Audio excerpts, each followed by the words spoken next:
Bueno, estamos por iniciar una de las últimas mesas del día de hoy. Primero quiero agradecer al organizador Carlos Benavente Pinto por la invitación a esta gran mesa de psiquiatría y psicopatología.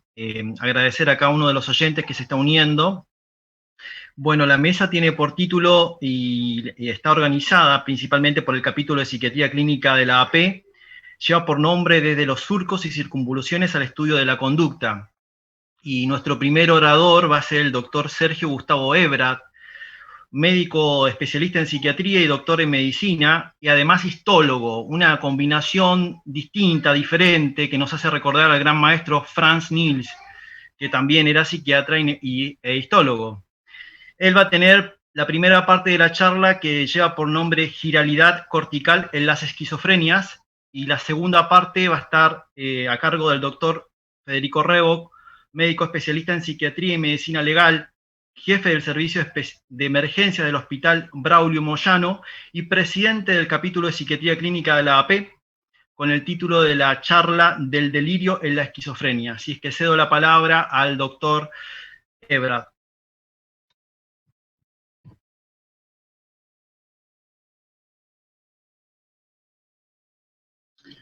¿Se me escucha ahí?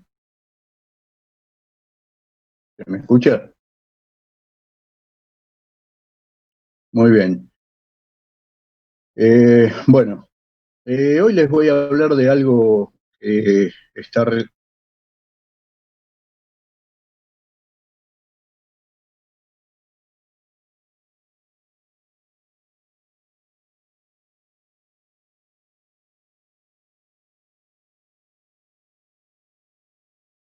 Hola, hola, ¿se me escucha?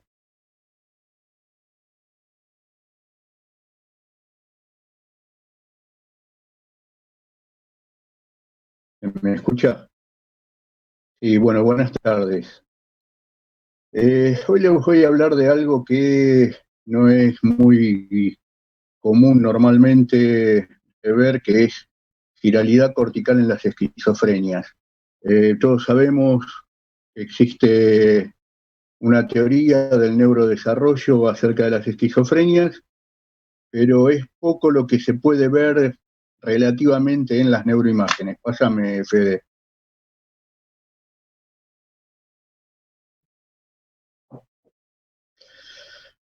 En principio, el desarrollo empieza con una vesícula, con un tubo conformado por 3 vesículas que se expande en 5 como si fuera un globo.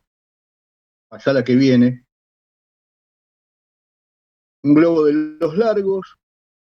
Cada zona va a sufrir elongaciones, amplificaciones, constricciones, y va a terminar conformando esto que van a ver ustedes ahora, la que viene,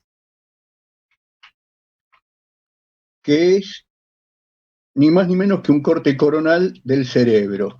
¿Sí? Un corte coronal exactamente igual que los que se ven en un corte común de resonancia magnética nuclear o de tomografía, que no tiene tanta resolución, pero de las que habitualmente les pedimos a los pacientes. ¿A qué viene? ¿Qué es lo que pasa? ¿Cómo se llega de este tubo que habíamos visto primero, de 3 vesículas en principio, de 5 vesículas después, con las 2 más anteriores, que son las prosencefálicas, que van a dar el telencéfalo y los hemisferios cerebrales? Lo que hay es un neuroepitelio, un epitelio pseudoestratificado, cilíndrico, que va a empezar a proliferar y va a emitir células que van a salir de la mitosis, van a migrar y se van a diferenciar a las neuronas. ¿A qué viene?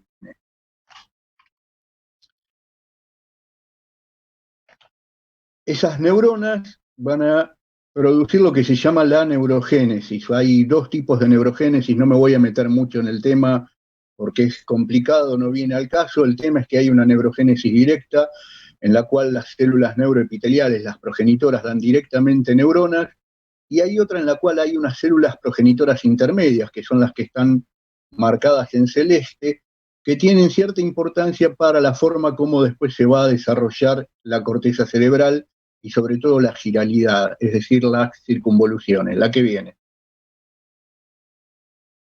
Las neuronas, los neuroblastos, una vez que se empezaron a diferenciar, migran atados como si fueran que estuvieran subiendo por un tubo, por una liana hacia la corteza en formación, a la placa cortical, como ven ahí arriba, y van a empezar a formar la corteza cerebral, que después se va a ir diferenciando, la próxima. Migran con patrones complejos, con movimientos de ida y venida, pero lo importante es que las células verdes que se ven más oscuras, que son los neuroblastos migratorios postmitóticos, van subiendo por esas lianas, digámoslo así, que son las ramas, las prolongaciones externas periféricas de las células de la glía radial, hasta posicionarse en la zona que dice CP, que es la de la placa cortical. La que viene, por favor. Las neuronas se van a originar en dos lugares diferentes según cuál sea el destino final. En el manto cortical, las neuronas excitatorias, las que conocemos como neuronas piramidales o neuronas de proyección.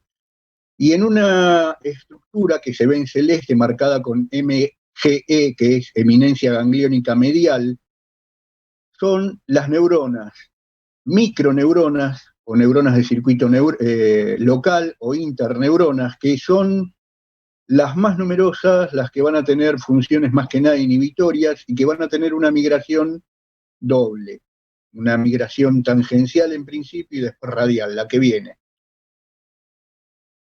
Así migran, así llegan hasta la corteza las interneuronas, llegan migrando por la vía roja y en un momento determinado dejan de migrar en forma tangencial y empiezan a migrar, igual que los otros neuroblastos, los de las neuronas piramidales de proyección, en forma radial, hasta de nuevo ir a ubicarse en la corteza, en la placa cortical, la que viene, por favor. Entonces, ahí tienen los dos conjuntos de neuronas, las que están en rojo, que son las interneuronas, que migran un poco más tardíamente en el desarrollo, las que están en verde, que son las neuronas piramidales o las de proyección, que migran un poco más tempranamente. La próxima.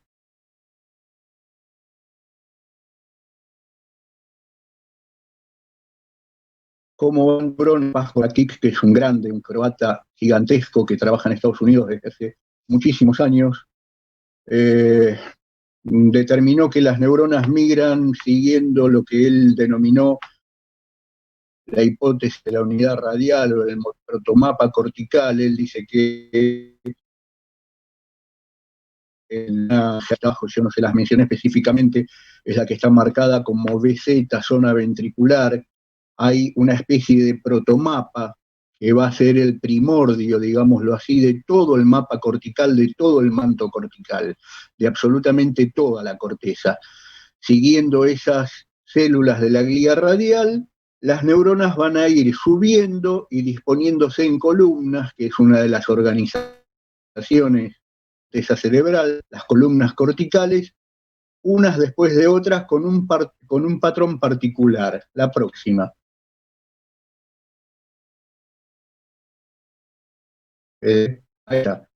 El patrón es un patrón, el patrón de corticogénesis clásico se llama de inside out o de dentro hacia afuera, que las neuronas que primero migran no son las que quedan más alto en la corteza, en el espesor de la corteza, sino que son las neuronas que quedan ubicadas en la capa 6. Y cuando viene la segunda oleada de neuronas, sobrepasa a la anterior, toman contacto con unas células en particular y se disponen arriba, las pasan.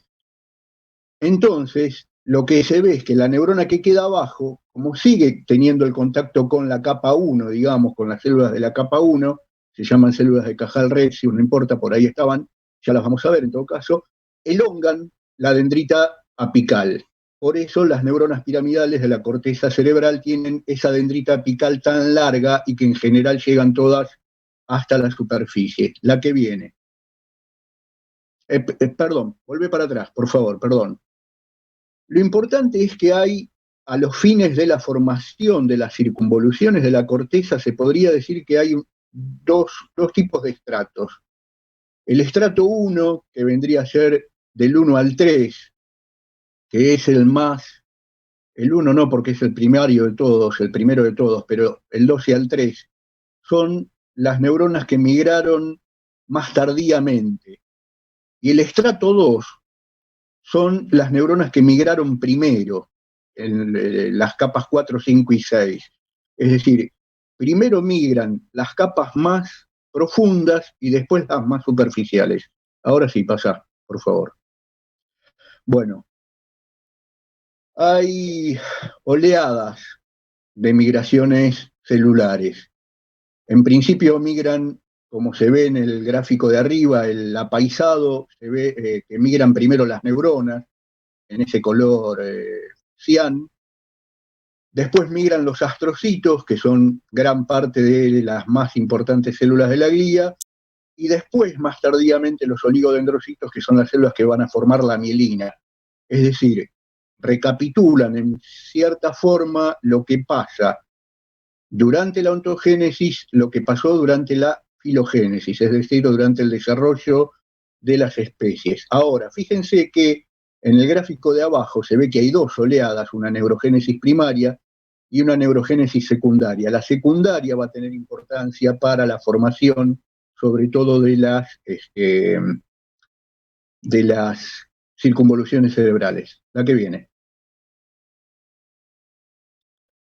Cada zona cortical se va a desarrollar en función de qué núcleos del tálamo envían axones a qué zonas de la corteza, la que viene.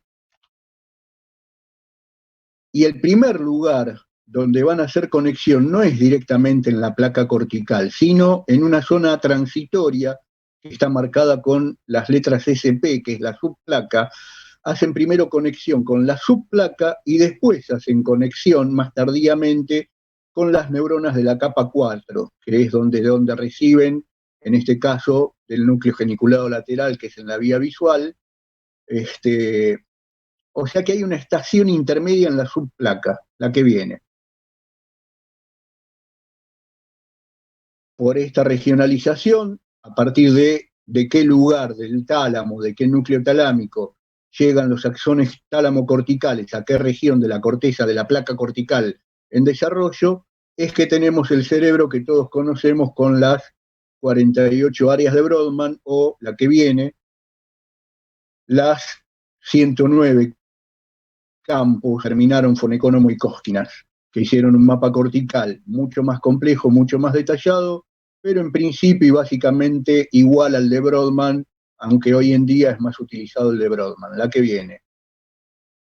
Ahora, ¿qué pasa si esa corteza se malforma, sufre alteraciones en el desarrollo? La que viene.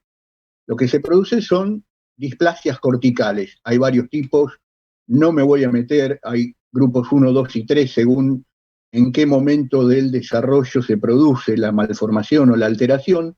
Lo importante es que las del grupo 3 son los trastornos postmigratorios o más tardíos, entre ellos que está seleccionado, está resaltado en verde ahí, la polimicrogiria, la que viene, que es una alteración en la cual lo que se ve es que hay muchos micros, pequeños giros, es decir, muchas pequeñas circunvoluciones. Esto es una malformación, una displasia cortical bastante importante. Pueden ser bilaterales, laterales, globales, localizadas, pero es una malformación, digámoslo así. Si es global, bueno, generalmente cursa con muchas alteraciones conductuales, trastornos del aprendizaje, del habla, pero bueno, lo que nosotros vamos a ver, la próxima, si uno ve el cerebro con una polimicrogiria, lo que se ve macroscópicamente es eso, lo que se llama un cerebro en coliflor, la que viene, la próxima. Ahí tienen un cerebro polimicrogírico global, y probablemente bilateral, aunque no vemos otro hemisferio.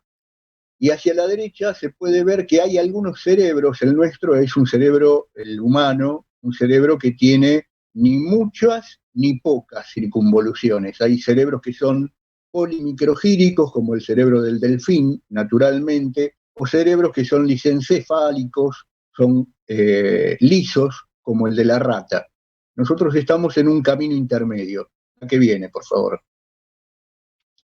En la polimicrogiria, en la histología, lo que se ve es eso, pequeñas, múltiples circunvoluciones y alteraciones. Ahí abajo se ve neuronas que no han terminado de migrar, se las ve como puntos basófilos azules a medio camino. Eso, bueno, para mechar un poco la histología, que es lo que yo más conozco y me gusta, la que viene. Pero el tema, ¿cómo se forman las circunvoluciones? Aparentemente ahí, o lo que se postula son dos teorías. Hay un mecanismo que depende de zonas de alta y baja densidad proliferativa en la zona ventricular que habíamos visto antes, en la zona germinativa, y también otra teoría que postula que hay fuerzas tensionales generadas por fibras de axones mielínicas que hacen que las circunvoluciones se vayan formando. La próxima. Vamos a ver primero el proceso de girificación cortical, el mecanismo intrínseco, la que viene. Es un modelo que se llama elástico mecánico. Se supone de esos dos estratos que yo les había hablado antes, el estrato 1, las capas 1 a 3 y el estrato 2, las capas 4 a 6, que tienen un crecimiento diferencial, es decir, habría dentro de la corteza distintas velocidades de crecimiento entre una zona y otra, y esto estaría más ligado por un patrón de desarrollo genético, de activación de determinados genes y factores de transcripción que hacen que vaya migrando mayores cantidades o menores cantidades en distintos momentos de neuroblastos hacia la placa cortical, y eso hace que se vaya plegando primordialmente o primariamente las circunvoluciones, en principio formando las circunvoluciones primarias y secundarias, que suelen ser estables, son relativamente constantes en la localización y en la forma que tienen. La circunvolución, en la fisura de Sibby, la fisura de Rolando, la central, están siempre en el mismo lugar en todos los cerebros normalmente formados. Pero sí varían las circunvoluciones terciarias, que suelen ser más propias de cada persona y más determinantes de cuestiones del desarrollo propio de ese cerebro en particular. La próxima. Entonces, en una corteza normal y en la polimicrogírica, que es la que tienen arriba a la izquierda, en blanco y negro, más chiquitito, se ve como se veía antes en la imagen histológica, parecerían crecer más rápidamente, a una tasa levemente más rápida, las del estrato 1, es decir, o migrar las del estrato 1, las más tardías, las de las capas 2 y 3, acuérdense que migran más tardíamente, parecerían migrar más levemente en la polimicrogiria y en la corteza normal que en un cerebro encefálico, ¿sí? Lo cual, si se acuerdan de la imagen en la cual yo les había mostrado la neurogénesis primaria y la secundaria, sería determinante de alteraciones, la polimicrogiria, en la segunda oleada neurogenética, más que nada, la que viene. De lo que se vio en cuanto a esta teoría, la intrínseca, es que en realidad y aparentemente las neuronas que son, o los neuroblastos, que son primordialmente determinantes de la formación de las circunvoluciones, son las células progenitoras intermedias, las de la segunda oleada neurogenética, la próxima. Ahora, del proceso de girificación, ¿cuál es el mecanismo extrínseco? ¿Qué es lo que se postula? La próxima. David Van Essen, un americano de apellido holandés, lo que postuló es que hay fuerzas tensionales que se forman en las vesículas cerebrales en desarrollo, que hacen que el cerebro sufra o el neuroepitelio sufra tensiones divergentes hacia afuera, es decir, hacia el lateral, y fuerzas divergentes hacia radial por virtud de la presión que ejerce el líquido cefalorraquídeo y las células que se van desarrollando en las distintas capas del neuroepitelio hacia afuera. Es decir, hay fuerzas tensionales superficiales y expansivas. Esto es lo que hace que se comporte en cierta forma ese tubo neural como un globito, como está ahí. La próxima, por favor. Van Essen lo que dice es que también, o para él, por eso postula la teoría esta intrínseca, es que a medida que la corteza va estableciendo conexiones punto a punto, córtico-corticales o córtico-subcorticales, se van en tensión, que son los que muestran las flechas negras vergentes en la imagen de abajo a la izquierda, que hacen que la corteza se vaya plegando hacia adentro. Y eso le explica a él también la imagen que está circundada en rojo, de por qué la corteza histológicamente tiene distinta configuración la ubicación de las células según que se esté en el valle o en el pico de la circunvolución. La próxima, por favor. Eso es lo que se ve histológicamente. Esto está sacado del Brodmann, que lo escribió en 1909. Ustedes ven ahí que en la zona del valle o en la zona del pico de una circunvolución, las neuronas o las capas corticales no tienen el mismo grosor en todos lados. La próxima. Lo mismo se ve, esto lo hicieron en 1925, de nuevo, Fonecono y Muikóskinas. Fíjense, el dibujo de arriba a la izquierda, que se ve perfectamente bien que las capas 1, 2, 3, 4, 5 y 6 no tienen el mismo grosor según que estemos en el valle o en el domo, en la cima de la circunvolución. La próxima, por favor. Entonces, lo que dice Van Essen es que según se vayan interconectando las distintas áreas corticales por fibras córtico-corticales o córtico-subcorticales, lo que va haciendo es plegarse la corteza a modo de lo que está en el dibujo, que acá la persona esta está plegando el globo con fuerzas externas de su mano, pero ustedes imagínense un proceso más o menos parecido, dirigido desde adentro por el cableado intracortical, córtico-cortical o córtico-subcortical. La próxima, por favor.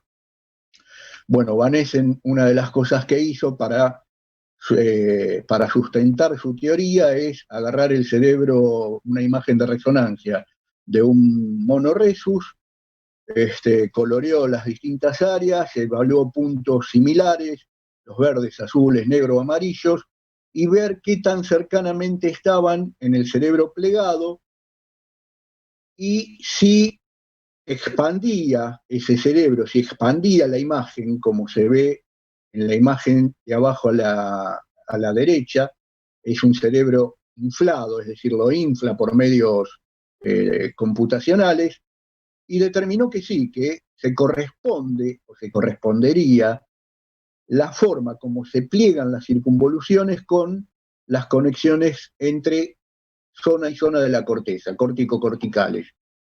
Hay un video muy, muy, muy interesante que les recomiendo a quien lo quiera ver en YouTube, en el cual él habla de el Human Connectome Project, que habla de los mapas de mielina, es decir, cómo se va desarrollando la mielina entre área y área y en distintas zonas del cerebro. Fíjense la que viene, que en el video anterior, que yo les mencioné que es de 2013, Van Essen está recapitulando algo de lo cual ya habló Paul Flechig en 1894. en su libro Cerebro y Alma, había hablado de los campos mielogenéticos, las áreas mielogenéticas de Flechig, y resulta que ahora se habla de los Myelin Maps o el Connectome Project. Bueno, descubrimos la pólvora. Inventamos el paraguas de nuevo. La que viene, por favor. Ahí está. Esas son las imágenes originales de Flechig. Él trabajando solamente con la tinción de Weigert. Se ve cómo en cerebros de chicos recién nacidos, de 2 meses, de 3 meses, hay ciertas vías corticales que están mielinizadas y ciertas vías que no. La que viene, por favor. Les recomiendo a los que tengan un poco de interés en esto, lean esos 2 libros, Cerebro y Alma, que es el original de Flechig, traducido por Outes y González, los 2 fallecidos lamentablemente ya, y el de Flechig, La mielogénesis, escrito por Outes y Funes, que es maravilloso. Es hiper explicativo de todo esto, no hace falta después verme a mí. La que viene, por favor.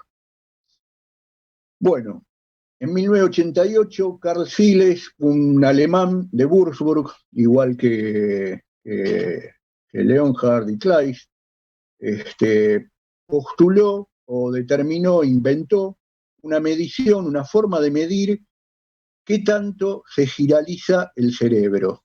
Y inventó algo que se llama índice de girificación, que no es más que rodear el contorno íntimo de toda la corteza en un corte coronal y dividirlo por el contorno externo de ese corte coronal. Y entonces con eso sacó un índice de girificación. La que viene, por favor. Siles, pobrecito, mientras yo estaba escribiendo esto, murió ahora el 24 de mayo, entre paréntesis.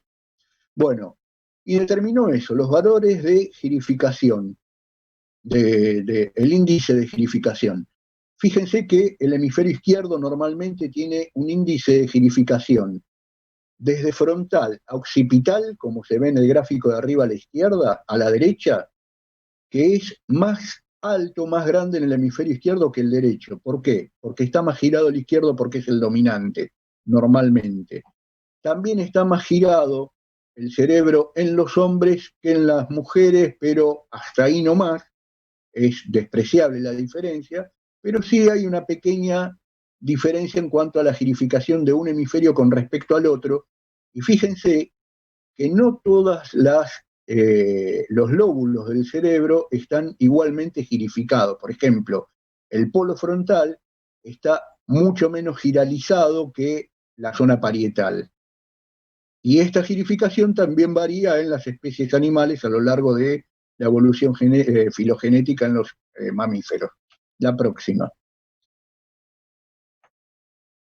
Hay otro trabajo de Siles, es el último de los autores, en el cual determinó que hay aparentemente un desarrollo común y paralelo entre los campos citoarquitectónicos de Brodmann, de los cuales habíamos hablado antes, y el girado cortical, con lo cual en realidad las teorías de girificación intra y extracortical por mecanismos internos o externos a la corteza terminan siendo en realidad muy probablemente uno solo y el mismo y en conjunto, en paralelo. La que viene, por favor.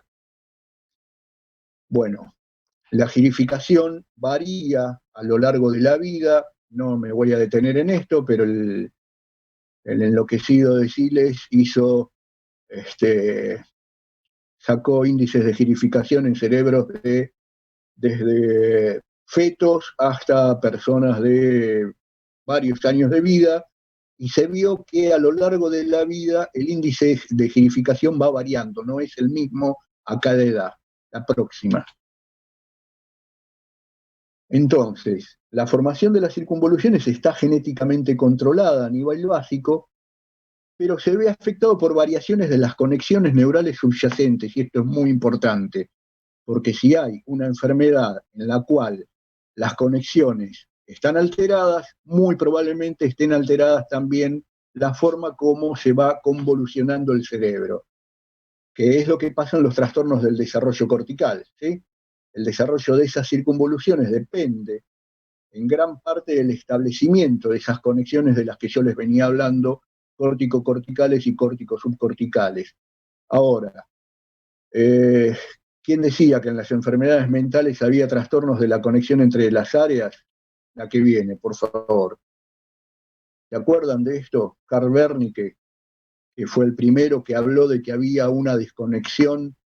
En realidad él, a partir del trabajo de Broca, que determinó la afasia motora, encontró un caso de afasia sensorial, propuso que si había un área sensorial, que es lo que está abajo el gráfico chico a la izquierda, que si había un área sensorial y había un área motora, un lugar donde yo recibo las palabras habladas y un área donde la hablo, donde la digo, tiene que haber una conexión intermedia que es el fascículo arcuato, y predijo que había afasias de conexión. La próxima. Eso es el clásico dibujo al lápiz del neuroanatomía del Carpenter. La próxima, con todas las conexiones intercorticales. Fíjense lo que pasa en un cerebro en fresco, la que viene, y un cerebro disecado a mano. El disector es Pablo Bossi, que es un neuroanatomista brillante, compañero nuestro en el hospital, en el Moyano, y docente de anatomía y de neuroanatomía en la Facultad de Medicina. Fíjense particularmente, fíjense las fibras genículo-calcarinas abajo a la izquierda, que van desde el geniculado lateral hacia la corteza, cómo esas fibras toman una forma de arco, y es probable que durante el desarrollo produzcan un tipo de tensión que tironea en parte a la corteza en desarrollo y forme en parte la giralización de la corteza cerebral. La próxima. Fíjense lo que pasa con las fibras del cíngulo. Estos son cerebros disecados, ¿sí? Son cerebros no en fresco, fijados pero cadavéricos. La que viene. Fíjense las fibras del fascículo arcuato. La próxima, con la ínsula en el fondo. Más profundo, la cápsula interna, el fascículo uncinado, el que está con FU, que va entre el temporal y la corteza frontal, importantísimo en la esquizofrenia, la corona radiata, otros fascículos. La próxima, por favor. Eso hoy en día lo podemos ver por medio de las tractografías sin necesidad de esperar a que el paciente se muera o matarlo. Lo podemos ver in vivo, con el paciente vivo, lo metemos en un resonador y vemos las fibras corticales y las conexiones entre un área y otra. La próxima. ¿Qué pasa? Hay tipos morfológicos distintos de circunvoluciones, que ya las determinaron von Economo y Koskinas. La próxima.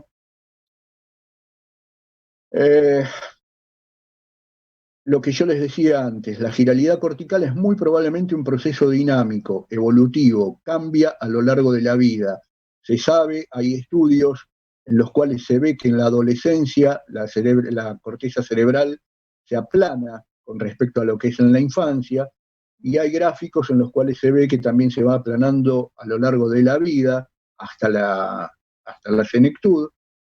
Hay algún trabajo por ahí medio loco que después habría que ver si se replica, que dice que personas que tienden a hacer meditación tienen más giralidad cortical que las personas que no hacemos. Habría que ver, no sé, a lo mejor alguno que come chupetines también lo tiene más girificado, no sé, a ver la que viene. Y fíjense, uno de los primeros estudios del 97 del grupo de Weinberg, que siempre habla de la teoría del neurodesarrollo, encontró a lo largo del cerebro, de frontal a occipital, que los pacientes con esquizofrenia tienden a tener índices de giralidad inferiores. En este caso, él determinó que está disminuido globalmente en las esquizofrenias. Es el gráfico, fíjense que está a la izquierda.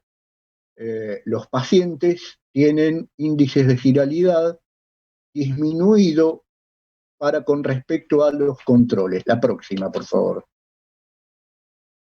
Otro trabajo que encontró que en las áreas prefrontales, el índice de giralidad, el índice de girificación, está alterado, pero hacia arriba, está incrementado en personas con alto riesgo de desarrollar esquizofrenia, es decir, pacientes en primer grado o gemelos monocigóticos, afectados. ¿A qué viene, por favor? Otro estudio encontró que también está alterado el índice de girificación en familiares de esquizofrénicos. La próxima, por favor. Otro estudio encontró que se encuentra ya alterado, aumentado en este caso en el lóbulo temporal derecho. Hay otros estudios que lo encuentran en el izquierdo, alteraciones hay lateralización, hay alteración entre un hemisferio y el otro, pero este trabajo lo encontró particularmente en el lóbulo temporal derecho, en primer episodio de pacientes esquizofrénicos, es decir, naif, vírgenes de tratamiento con antipsicóticos o todo lo que se le pudiera parecer de drogas que pudieran alterarlo a este patrón. La próxima. En este trabajo encontraron también un índice de girificación aumentado en la corteza frontal en pacientes con primer episodio psicótico y lo correlacionaron con la función ejecutiva y vieron que cuanto más alterado estaba la girificación cortical, más alteradas estaban las funciones ejecutivas. La próxima. Otro estudio, pero en este caso alterado hacia abajo, disminuido, es decir, más plano, la corteza, en el lóbulo parietal inferior, en pacientes esquizofrénicos con alto riesgo poligénico, es decir, con muchos familiares afectados, bla, bla. La próxima. Esto es lo que yo les decía que es lo que pasa con el índice de girificación a lo largo de la vida, es el gráfico de la izquierda. Va disminuyendo con el envejecimiento normal, pero lo que se vio en este estudio del 2017 es que en comparación con los normales, que es la línea negra, los pacientes de trastorno depresivo mayor, que es la barra roja, o los bipolares tipo 1, la verde, o los esquizofrénicos, la azul, tiene girificación a lo largo de la vida comparado con los normales, es decir, van perdiendo o se va aplanando la corteza más rápidamente que en los normales. La próxima, por favor.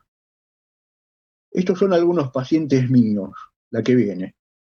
Yo lamentablemente no pude, todavía tengo que bajarme, hay varios software, pero hay uno, el FreeSurfer, que tengo que bajármelo, tomarme el tiempo y la molestia en algún momento de empezar a hacer las mediciones.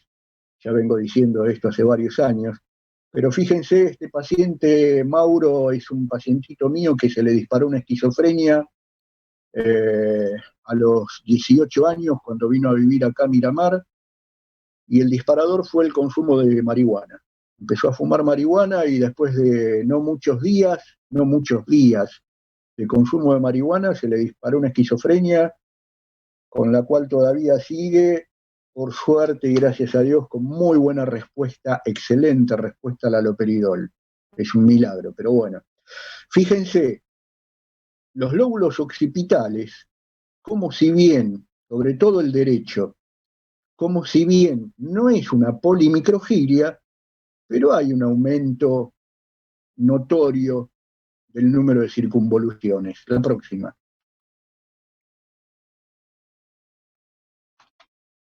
Fíjense, en cortes sagitales, fíjense que la corteza, la occipital, en los gráficos, en los cortes que están a la derecha, la corteza occipital, si bien conserva la perpendicular interna y conserva la calcarina, aunque la calcarina ya está medio girada, la calcarina normalmente es una circunvolución más recta, no es tan girada como está ahí.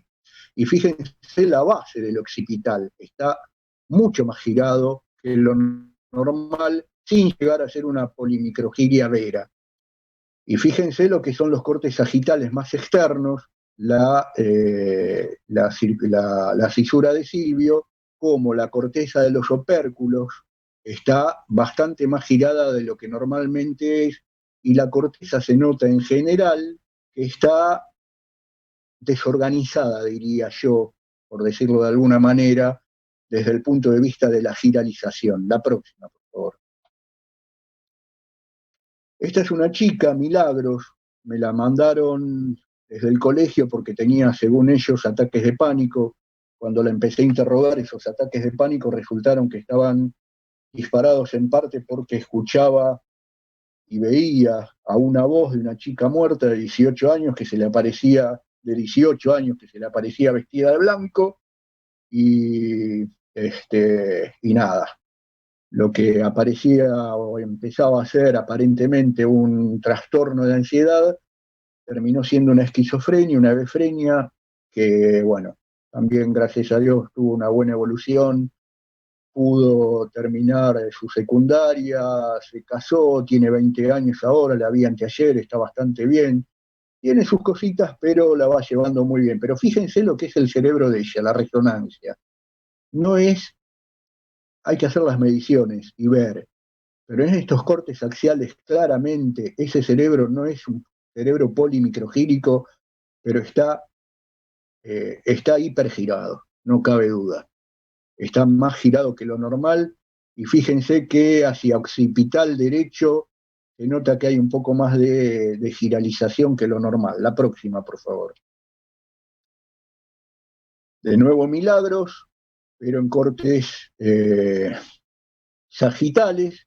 Fíjense que la corteza está eh, muy girada, está más girada que lo normal. Hay circunvoluciones, demasiadas circunvoluciones.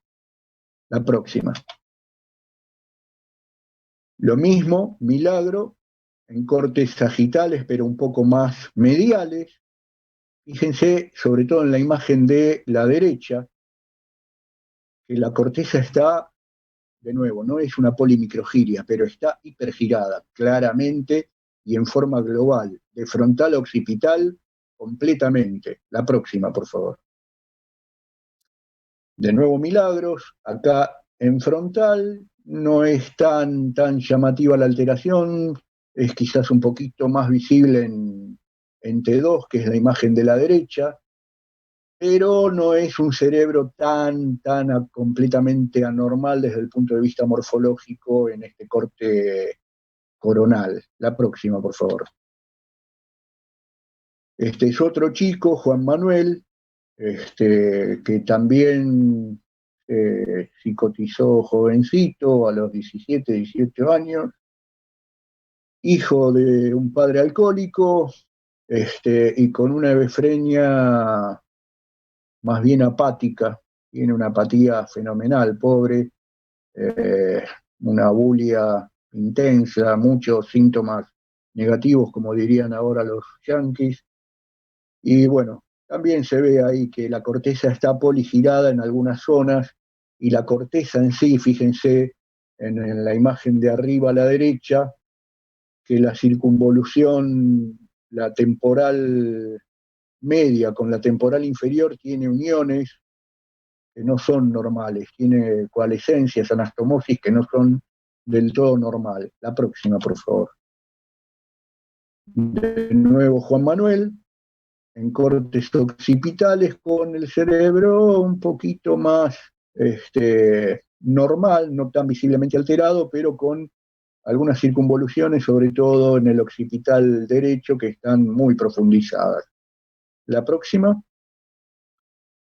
de nuevo Juan Manuel, con cortes coronales más anteriores, no tan alterados, pero sí se nota, sobre todo en el temporal izquierdo, es la imagen de la izquierda, que está, el límite sustancia gris, sustancia blanca está medio impreciso, blureado, blur, como lo llaman los americanos, no es un límite preciso. La próxima.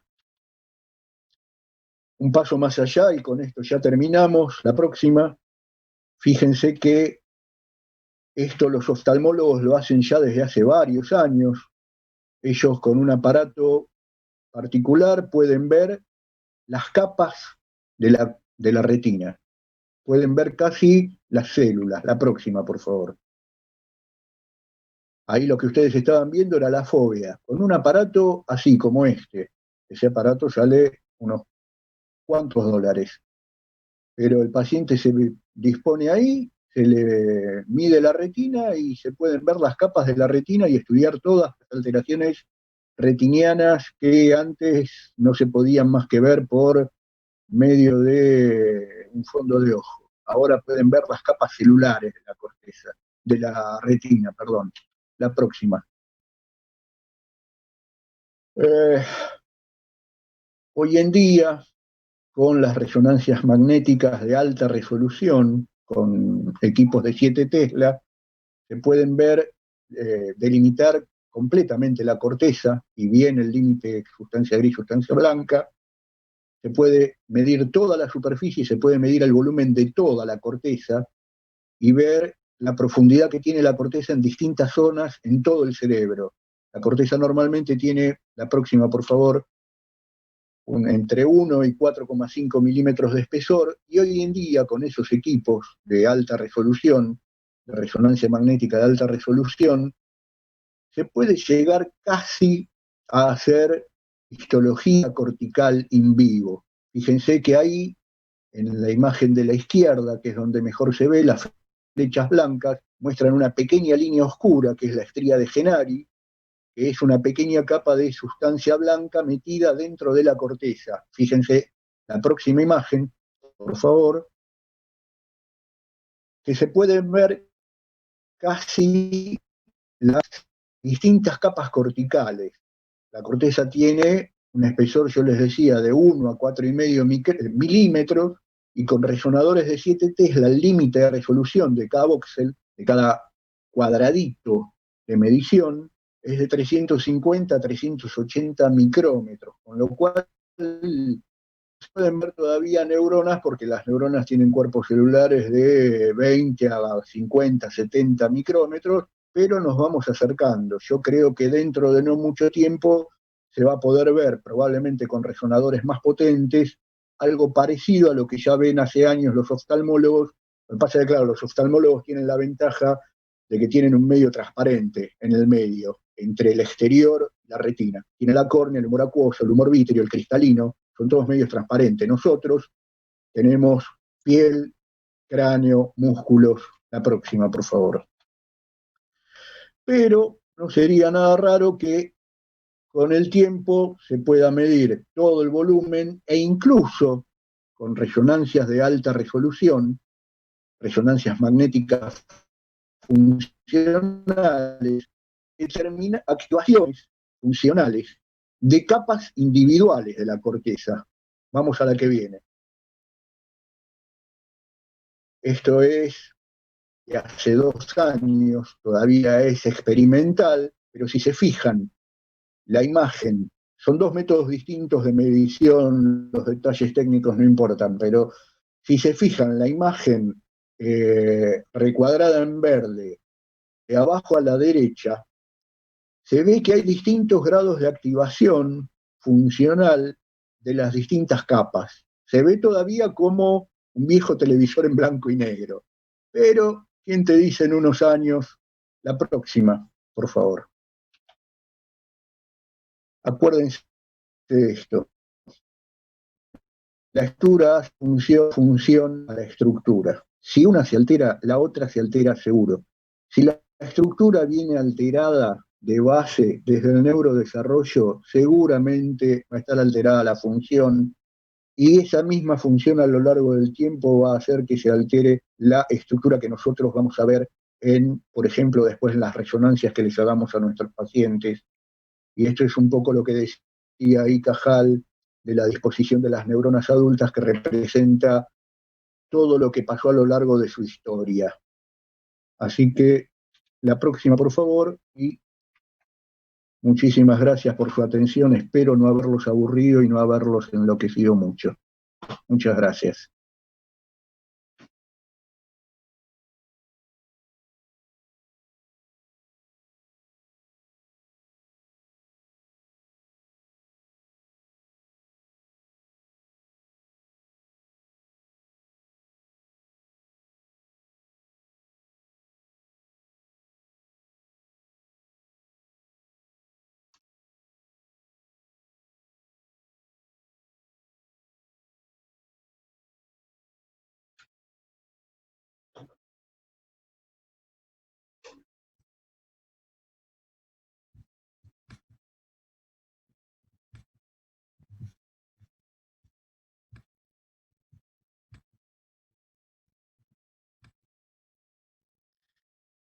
Bueno, antes que nada quería, felicitar la brillante exposición del doctor Ebrard, ya conocido por todos nosotros en el hospital como no solamente un gran semiólogo, sino además, digamos, un ávido histologista y buscador de los misterios del cerebro. Agradecer al doctor Carlos Benavente Pinto por su invitación irrestricta a dar una charla en sus jornadas, la segunda vez que puedo dar una charla en las jornadas que él también organiza y que en este momento nos agarran en forma virtual. Yo tomé como tema, tal vez para de alguna manera complementar lo que el doctor Ebrard había, digamos, sobre lo que había disertado, una presentación que puede ser polémica en su título, ¿sí? Pero que en realidad va dirigida a toda la gente joven que recién se inicia en este campo fascinante de la psiquiatría, sobre todo en la psiquiatría de la psicosis. Y es una charla que había titulado oportunamente Las dos formas fundamentales de la esquizofrenia.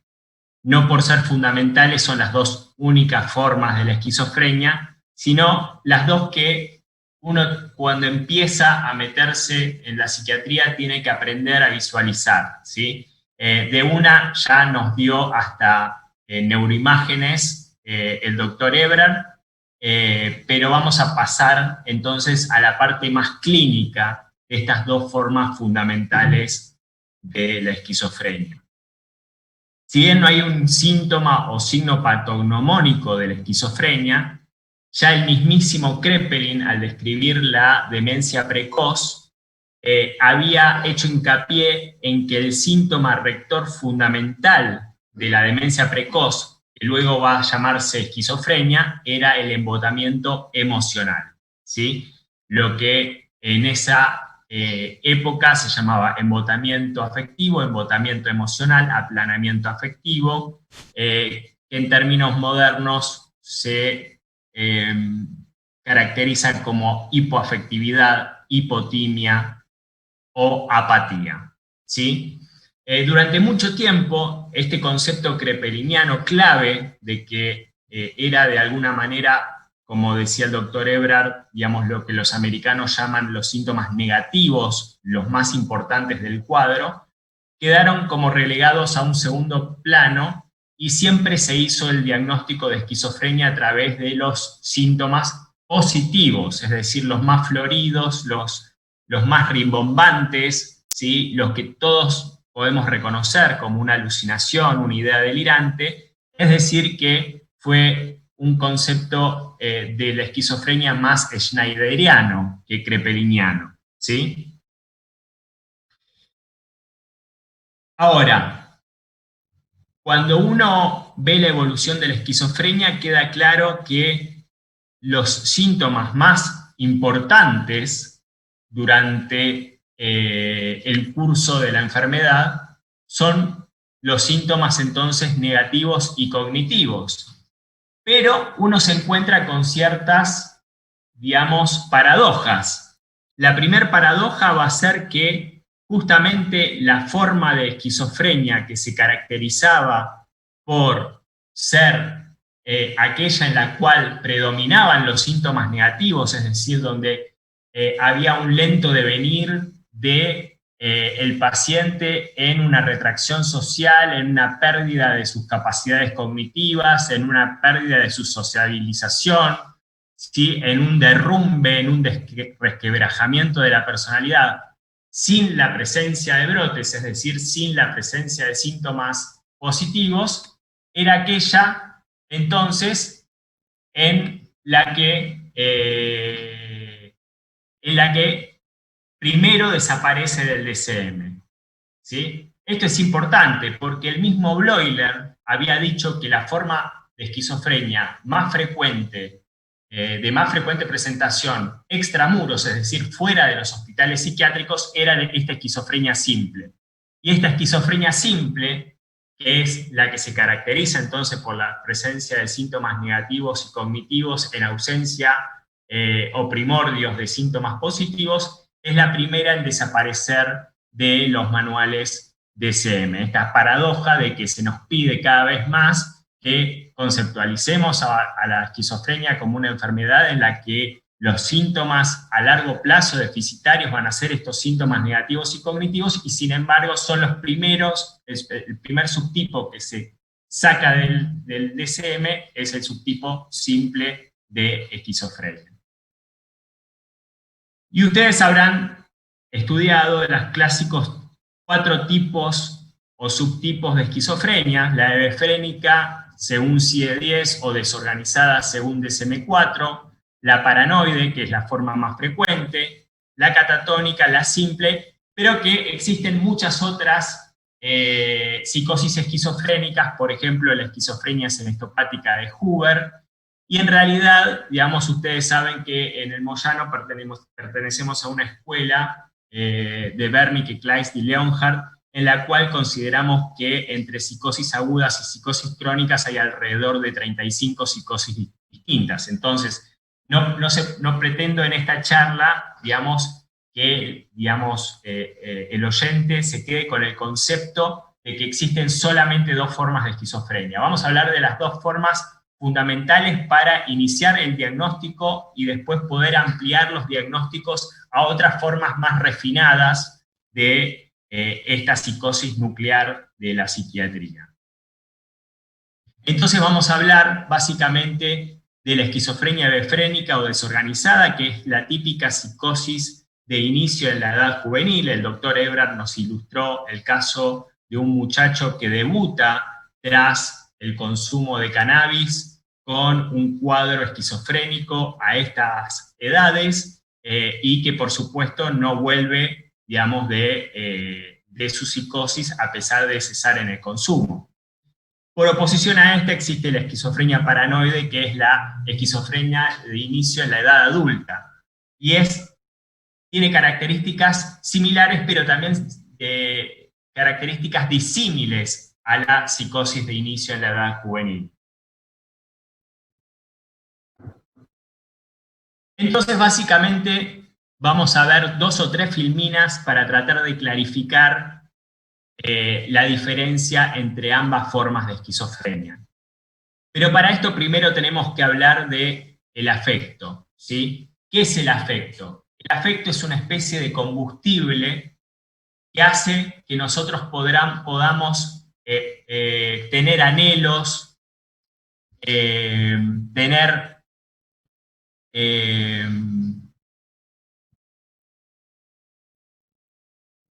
vistas a futuro, metas, ¿sí? Propositividad vital, ¿sí?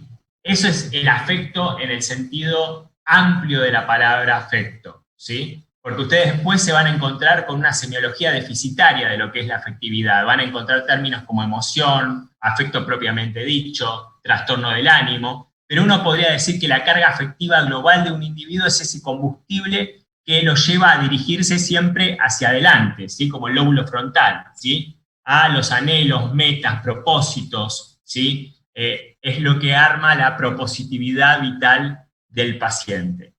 Ese afecto determina ese afecto cuantitativamente conservado determina dos hechos fundamentales en la vida de un individuo. El primero es una adecuada cohesión de las funciones mentales, es decir, un afecto vigoroso garantiza que uno pueda de alguna manera interrelacionar todas las funciones mentales en un momento determinado. Y lo otro que garantiza la afectividad preservada es la perfecta, digamos, cohesión de la personalidad. Un paciente que empieza a tener déficits afectivos, es decir, en esta carga, en este combustible vital que es la afectividad, empieza a ver resquebrajada su personalidad. Entonces, para esta charla lo que vamos a ir desde la derecha de su filmina hasta la izquierda de su filmina. En la derecha de su filmina vamos a ver una psicosis que no es esquizofrénica, pero que está caracterizada por la presencia de un afecto cuantitativamente normal, es decir, no hay déficits afectivos, pero cualitativamente distorsionado, que es el afecto suspicaz. El afecto suspicaz es una variedad afectiva que permite que un paciente presente una adecuada cohesión de las funciones mentales y a la vez le impide que tenga un resquebrajamiento de su personalidad, es decir, que son pacientes que tienen su personalidad perfectamente preservada. Es el caso de los pacientes con paranoia verdadera o paranoia de Kraepelin, ¿sí? Hoy más o menos asimilables al trastorno delirante del DSM o al trastorno de ideas delirantes persistentes de la CIE-10. ¿Sí? Estos pacientes, entonces, tienen la característica de que como el afecto está cuantitativamente preservado, tienen una adecuada cohesión de las funciones psíquicas y la psicosis hace eclosión a edades más tardías, generalmente después de los 40 años. Es un paciente, entonces, que de a poco esta afectividad preservada hace que la cohesión de las funciones mentales pueda permitirle engarzarle ideas delirantes una después de la otra hasta constituir verdaderos sistemas de ideas delirantes, ¿sí? Que se basan en un mecanismo digamos, interpretativo puro, es decir, el mecanismo de formación de ese delirio que es bien cohesionado, que es bien sistematizado porque se trata de un solo núcleo delirante, es a mecanismo interpretativo puro, es decir, el paciente está atento a gestos, miradas, actitudes de los demás, ¿sí?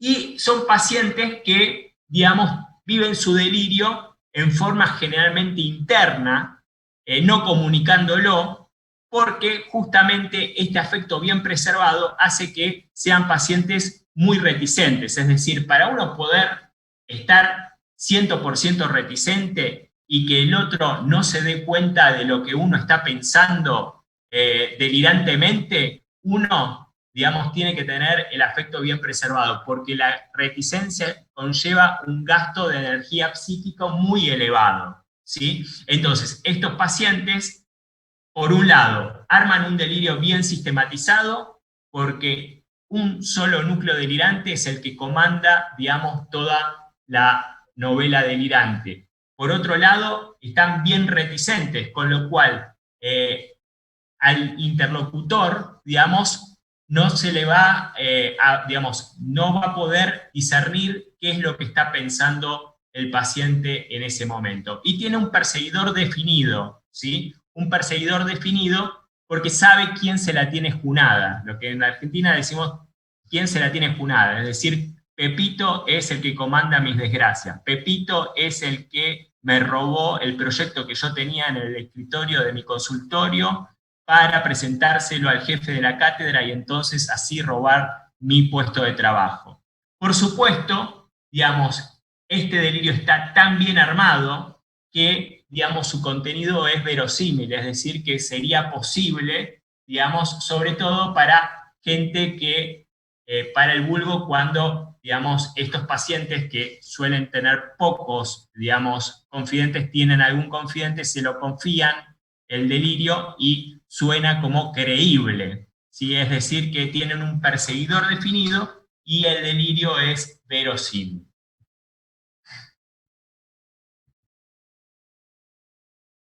Algo importante es que estos pacientes, entonces, seguimos en la columna de la derecha, tienen una mayor capacidad para preservar sus capacidades cognitivas y sobre todo laborales, ¿sí? El aspecto que toma muchas veces el paciente paranoico es el aspecto de un paciente pseudo-obsesivo, es decir, es meticuloso, detallista, ordenado, escrupuloso, ¿sí? Y la personalidad está bien preservada, con lo cual puede, digamos, llevar a cabo sus tareas en forma adecuada. ¿Qué es lo que pasa con este tipo de paciente? ¿Por qué se termina quedando solo? Porque básicamente el núcleo del problema es el afecto patológico que tiene este paciente sobre las ideas delirantes que tiene. Es el afecto patológico de Sandberg ya en 1896 había denominado afecto suspicaz. Es decir, es una forma de afecto en el cual yo estoy siempre a la defensiva, siempre de guardia, buscando qué es aquello que el otro quiere hacer en contra mío. Al decir de Kleist, y con una visión estratigráfica del yo, no nada que ver con el psicoanálisis, no el yo psicoanalítico, sino una visión por estratos del yo, diríamos que lo que está alterado en estos pacientes es el yo social, es decir, el yo en la vida de comunidad con los otros yoes, es decir, la vida gregaria del hombre. El ser humano es, por definición, un ser gregario, digamos, tiende a confiar en el otro, se decepciona, pero vuelve a confiar en otras personas, en la misma o en otras personas, ¿sí? Esa es la capacidad que tiene habitualmente el hombre. En estos pacientes, justamente la esfera del yo que está afectada es la del yo social. Entonces, estos pacientes se quedan, digamos, sin vínculos y sin contactos sociales justamente por el fracaso en este yo social. Como dijimos, este afecto cuantitativamente bien preservado hace que haya una adecuada cohesión de las funciones mentales y que entonces el pensamiento esté organizado. De hecho, la desorganización del pensamiento atenta contra la formación de un adecuado o de un delirio bien sistematizado. Por eso estos pacientes, ¿sí?, entonces están bien organizados, digamos, piensan adecuadamente, pero en forma patológica, ¿sí? Tienen un delirio con una intensa carga afectiva. Cuando uno va a ver, digamos, los antecedentes premórbidos de este tipo de pacientes, muchas veces los familiares dicen que estos pacientes siempre fueron independientes, inteligentes, autodidactas, pero que siempre fueron difíciles de llevar, es decir, que siempre tuvieron un carácter difícil, siempre fueron ríspidos, ¿sí? Es decir, que no se notaba, ¿sí?, digamos, el temple delirante, pero siempre de alguna manera chocaban con el otro. Eso es lo que hace que después en el delirio, digamos, vayan perdiendo los contactos, peleas en el trabajo, renuncias o, digamos, denuncias, etc. ¿Sí? Y lo último que nos queda del paranoico por decir es que, digamos, cursa, como decía Kraepelin, en general, digamos, sin alucinaciones, ¿sí? A veces se pueden generar ciertos fenómenos transitorios totalmente del pensamiento, de una sonorización del pensamiento leve, pero que está en relación estrecha con su delirio de perjuicio, de autorreferencia o de persecución. Y estos pacientes claramente no acompañan su delirio con un síndrome de influencia externa, es decir, al paranoico no se le meten en el cuerpo, ¿sí? El territorio en el cual el paranoico se siente afectado es, en general, por fuera de la casa o dentro de la casa por los métodos por los cuales habitualmente nos podrían espiar, por ejemplo, digamos, pinchándonos el teléfono, pero jamás va a sentir un paranoico que le implantaron un chip y que entonces le están manejando las ideas, la mente o el cuerpo. Eso, digamos, descarta el diagnóstico, digamos, de un paciente paranoico. Entonces tenemos un paciente que tiene un afecto cuantitativamente bien preservado, cualitativamente distorsionado, un afecto suspicaz, un fracaso del yo social, pero una personalidad bien preservada, arma un delirio bien sistematizado, verosímil, ¿sí? Donde hay un perseguidor definido, y esta psicosis hace eclosión en general a una edad, a los 40 años o después de los 40 años, cuando la personalidad ya se terminó, está bien formada y a su vez no se resquebraja. Este es el primer grupo de pacientes que yo quería comentarles para poder después, ahora sí, adentrarnos dentro de las esquizofrenias, ¿sí? La paranoia no es una esquizofrenia, ¿sí? De todas maneras, son los menos frecuentes de ver los pacientes paranoicos. En general, cuando uno piensa que está viendo un delirio bien sistematizado, en general uno está viendo un delirio polimorfo, como vamos a ver. Entonces vamos a ver ahora a los pacientes de la columna del medio, los pacientes que tienen la forma paranoide de la esquizofrenia, más o menos lo que en tiempos clásicos se llamaban pacientes parafrénicos.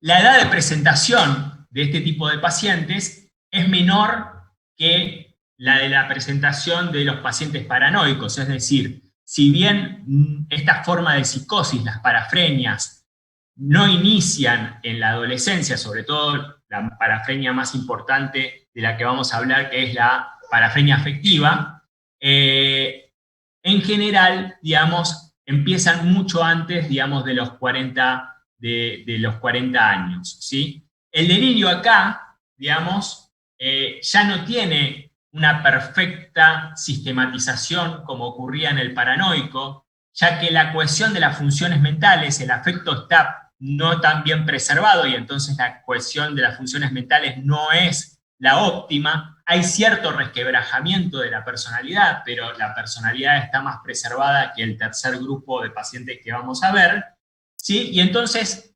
elaboran una novela delirante bajo la forma de un delirio polimorfo, es decir, un delirio en donde hay varios núcleos delirantes distintos, por ejemplo, un núcleo persecutorio, un núcleo de grandeza, un núcleo hipocondríaco, en donde el delirio pierde verosimilitud, se vuelve más fantástico, por momentos contradictorio y hasta absurdo, y en donde el paciente, por esta hipoafectividad que tiene, digamos, ya presenta un menor grado de reticencia a contarnos este delirio. Entonces el paciente ya, digamos, de alguna manera, digamos, en 2-3 minutos de charla empieza a relatarnos su delirio sin el más mínimo atisbo de tornarse completamente reticente como lo hacía el paranoico.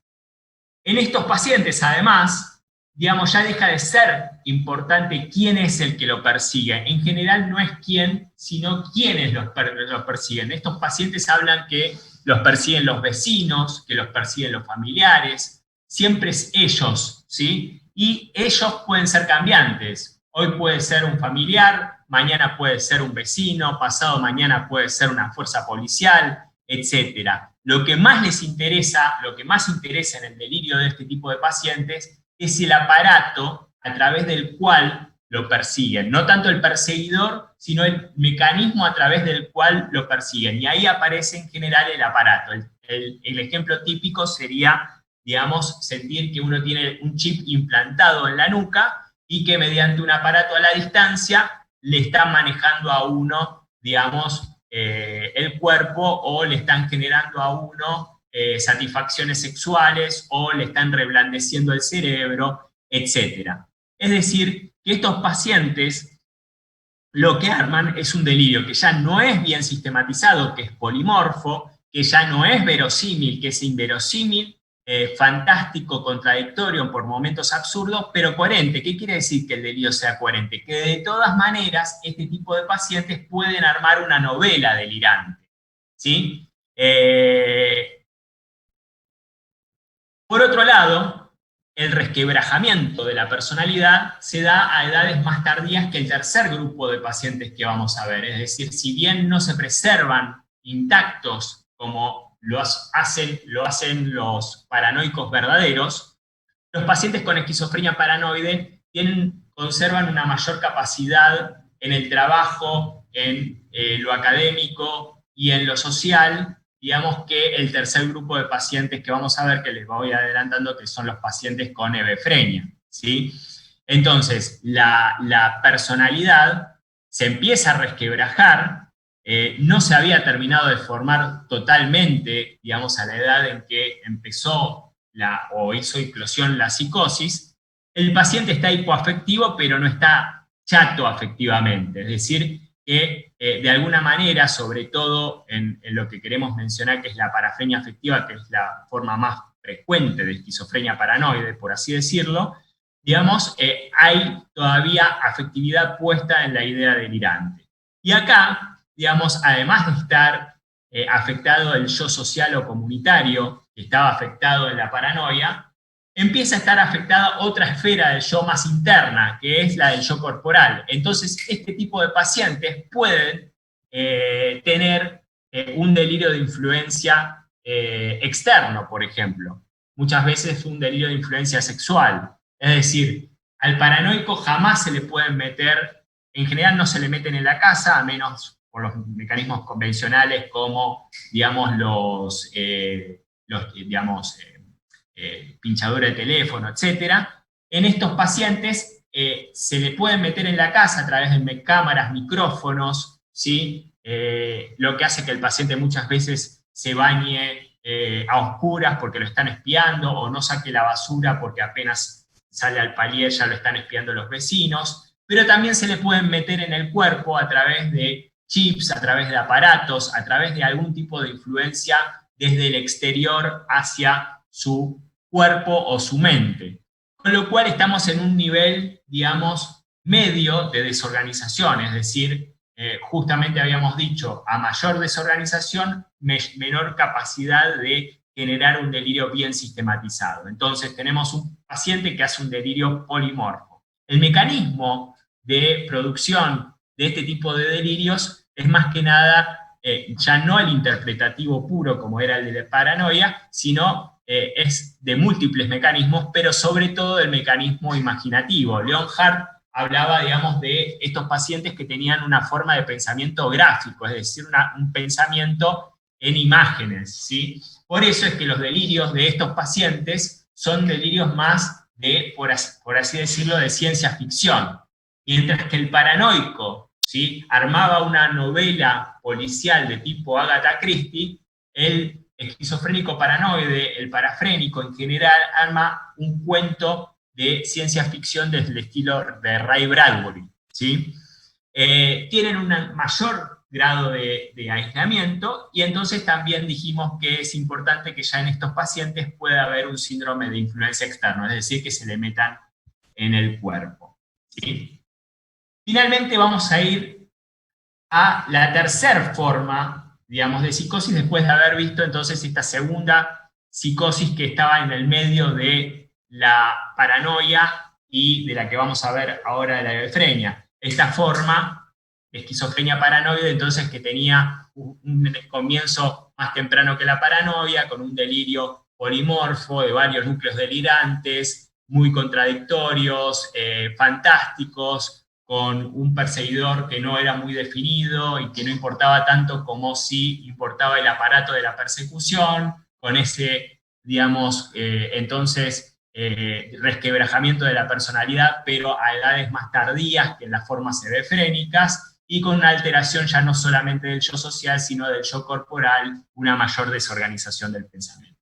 Finalmente, entonces, llegamos al tercer grupo de pacientes, que son los que están en la columna de la izquierda de su diapositiva, ¿sí?, que son los pacientes con esquizofrenia hebefrénica o desorganizada, lo que se llamaba clásicamente pacientes hebefrénicos, en donde la máxima alteración que tienen estos pacientes es justamente el aplanamiento afectivo, la hipoafectividad severa de estos pacientes, que hace que justamente, digamos, las dos variables de las que hablábamos, la cohesión de las funciones mentales y la personalidad, no estén bien preservadas. Es decir, que tengan una dislocación total de las, digamos, funciones mentales, por eso en términos de DSM, desorganización del pensamiento, desorganización de la conducta, etc., y un resquebrajamiento de la personalidad, un desmoronamiento de la personalidad muy importante. Fíjense que son psicosis de inicio juvenil, es decir, es la forma de esquizofrenia que se inicia en la adolescencia,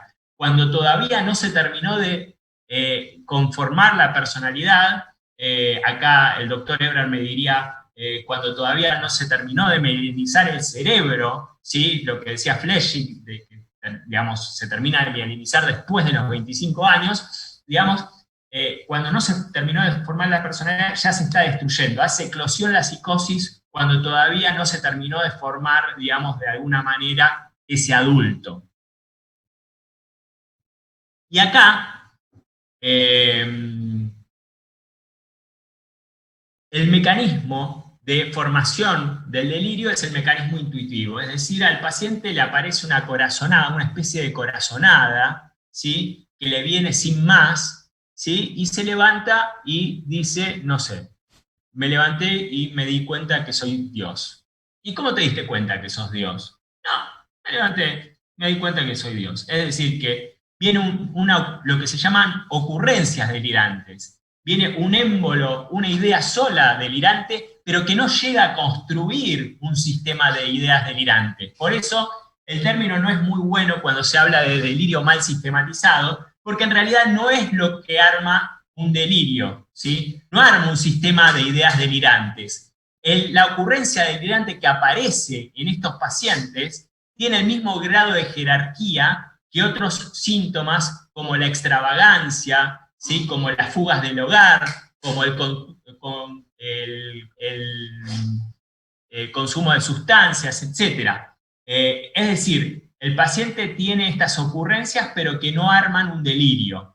Estas ocurrencias aparecen, por supuesto, sin reticencia. El paciente comenta las ocurrencias al mismo tiempo que comenta, digamos, sus propias alucinaciones auditivas, las voces que le dicen que son comandantes, que le dicen que haga tal cosa, que lo critican por tal otra cosa. Por supuesto que tampoco hay un perseguidor que sea muy importante, digamos, porque en realidad como no arma un delirio verdadero, digamos, el perseguidor tampoco es importante. Cuando se refiere al mecanismo de producción de este delirio, como es intuitivo, digamos, por ahí aparece a veces un delirio aclaratorio del estilo, bueno, es una brujería, o es un gualicho, o es un trabajo que me hicieron, ¿sí? Y entonces este pseudo delirio, que no llega a ser un delirio verdadero, es inverosímil y totalmente coherente porque no puede armar una novela delirante. Si nosotros tomamos la columna 2 y la columna 3, uno genéricamente podría decir que esos pacientes son delirantes. Ahora, cuando tomamos esta columna de pacientes hebefrénicos, uno no puede decir que estos pacientes son delirantes. Pueden tener una ocurrencia delirante, pueden tener 2 o 3 ocurrencias delirantes. Esas ocurrencias delirantes pueden ser estables o pueden ser pasajeras, ¿sí? Son muy endebles, ¿sí? No son justificadas. El mecanismo es totalmente intuitivo. Y entonces lo que decíamos antes, así como el paciente no puede pensar bien, esto ya se ve en este tipo de pacientes cuando empiezan con el fracaso escolar en el colegio secundario, cuando empiezan con fallas en las materias que requieren abstracción y cálculo, como las matemáticas del secundario. También empiezan con una gran retracción social, hecho que hace que muchas veces se confundan con cuadros pseudo-depresivos de la adolescencia, pero es una depresión que vino para quedarse en realidad. A ver qué me dicen en el chat. Que vino para quedarse y que entonces, digamos, son los síntomas negativos que están socavando la personalidad del paciente. Por supuesto, entonces, el aplanamiento afectivo es total y la esfera del yo, que está más afectada, es justamente la más nuclear de todas, es el sí mismo, el Selbst-Ich de los alemanes, el Self, es decir, ese yo que hace que yo pueda organizar mi pensamiento y mis funciones intelectuales para proponer cosas, ¿sí? Hay una mayor desorganización, dijimos que a mayor desorganización, menor capacidad de generar un delirio, digamos, o polimorfo o sistematizado, o sea, no puede generar un sistema de ideas delirantes. El paciente está totalmente apático, es decir, que lo que predominan son, en términos de DSM, los síntomas negativos, con lo que antes se llamaban distimias, es decir, los síntomas positivos que pueden aparecer durante, entre comillas, el brote, y pueden tener también un síndrome de influencia externa. Nos están apurando con el tiempo, queríamos mostrar estas tres formas de psicosis, la paranoica, como la psicosis que es de más rara presentación, pero es la más pura, y estas dos formas de presentación de esquizofrenia que son totalmente disímiles, la esquizofrenia paranoide por un lado y la esquizofrenia hebefrénica por el otro. Vamos a ver entonces en la siguiente diapositiva, fíjense algo interesante con lo que quiero cerrar. ¿Sí? Si ustedes ven en este cuadro que hace una comparación entre diagnósticos de la escuela de Leonhardt con DSM y CIE-10, van a ver que casi todas las hebefrenias van a entrar dentro de lo que se llama por DSM-4 esquizofrenia desorganizada. ¿Sí? Pero fíjense que va a haber algunas hebefrenias que van a caer dentro del diagnóstico de esquizofrenia paranoide. ¿Y por qué es esto? Porque un clínico, por el sistema DSM, puede hacer el corte transversal, ¿sí?, del brote, ver alguna ocurrencia delirante, ver alguna alucinación, escuchar alguna alucinación auditiva, y entonces catalogar al paciente como un esquizofrénico paranoide cuando lo que predomina en ese paciente es la hipoafectividad, la desorganización, la apatía, la retracción social, la pérdida de las capacidades cognitivas, laborales y sociales, ¿sí?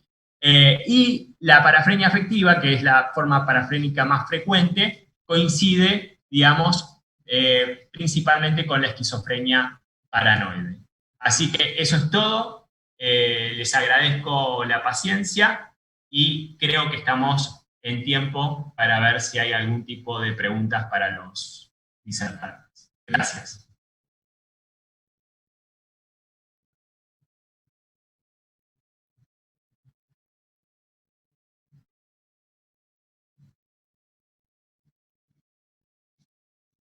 Bueno, Alexis, no sé si estás ahí como moderador para... Sí, sí, estoy acá. Sí, hay una pregunta. Dice que si un paranoico se deprime, se podría confundir con un paciente con trastorno bipolar.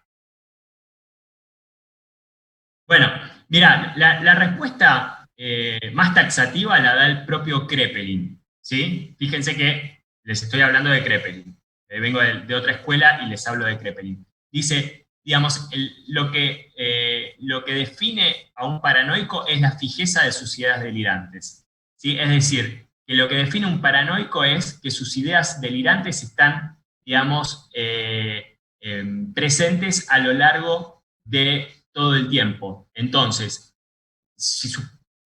¿hay formas paranoicas que se deprimen? Sí, las describió Kretschmer, ¿sí?, en su delirio sensitivo de autorreferencia. Es lo que podríamos llamar paranoia sensitiva. Es una paranoia, entre comillas, puertas adentro, es este delirante que hasta puede tener cierto insight en términos actuales, de darse cuenta que hay ciertas cosas que no tiene que decir porque ante los oídos del otro pueden sonar como locos, a pesar de que ellos tienen certeza de que las cosas son así, ¿sí?, y que en general tienen algún tipo de deprivación, ¿sí?, o se han quedado solteros, o no han podido formar una familia, o no han podido tener hijos, ¿sí?, o se han visto, digamos, deprivados en la carrera, digamos, laboral, ¿sí? Kretschmer los denominó de distinta manera, delirio de las solteronas, delirio, digamos, de las maestras, etc. ¿Sí? Ahora, digamos, lo predominante es el delirio, ¿sí? El delirio, digamos, ¿quién no puede pensar que alguien que se sienta observado continuamente no pueda angustiarse o deprimirse? El tema es qué vino primero. Acá viene primero el delirio y segundo el estado anímico, ¿sí? Esto es lo mismo y es muy buena la pregunta porque es muy frecuente ver el diagnóstico, el error diagnóstico de poner a un parafrénico afectivo que está totalmente exaltado haciendo denuncias como una manía persecutoria, es decir, un trastorno bipolar con síntomas psicóticos, ¿sí? Ese es el otro, ¿sí? Así como tenemos un paranoico sensitivo, tenemos un paranoico combativo, que es el que más uno se imagina, digamos, que mete denuncias, que tiene problemas en el consorcio, que hace exposiciones civiles, ¿sí? Que puede, digamos, de alguna manera tener su conducta condicionada por esa carga afectiva puesta en el delirio.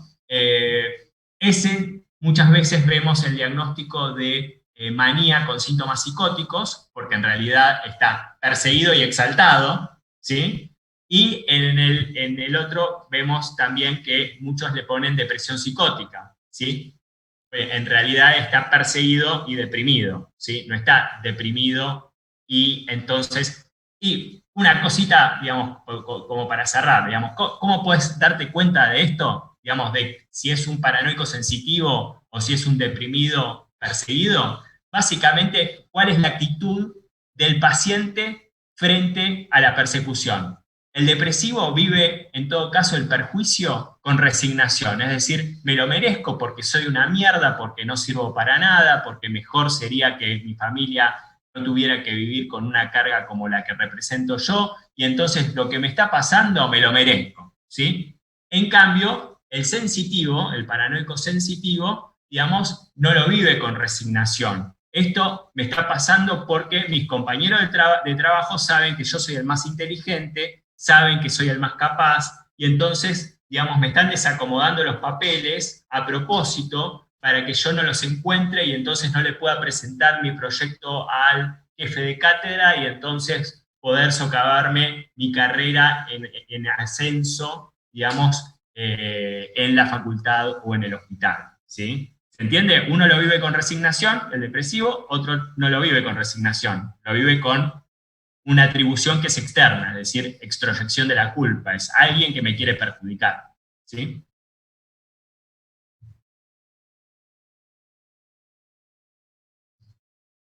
Yo le quería preguntar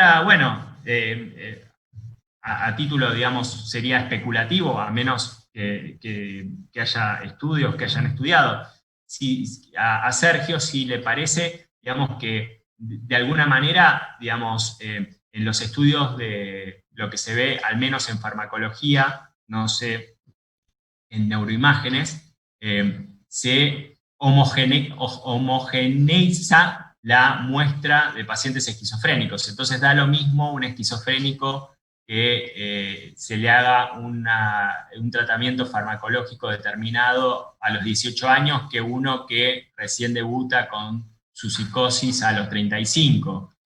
Y si no podría haber algún tipo de, entonces, de diferenciación citoarquitectónica, digamos, o probable entre al menos formas juveniles de esquizofrenia y formas adultas de esquizofrenia, más allá de que el proceso mórbido se inicie por ahí a la misma edad, pero se manifieste en forma distinta fenomenológicamente. No sé si se entiende la pregunta.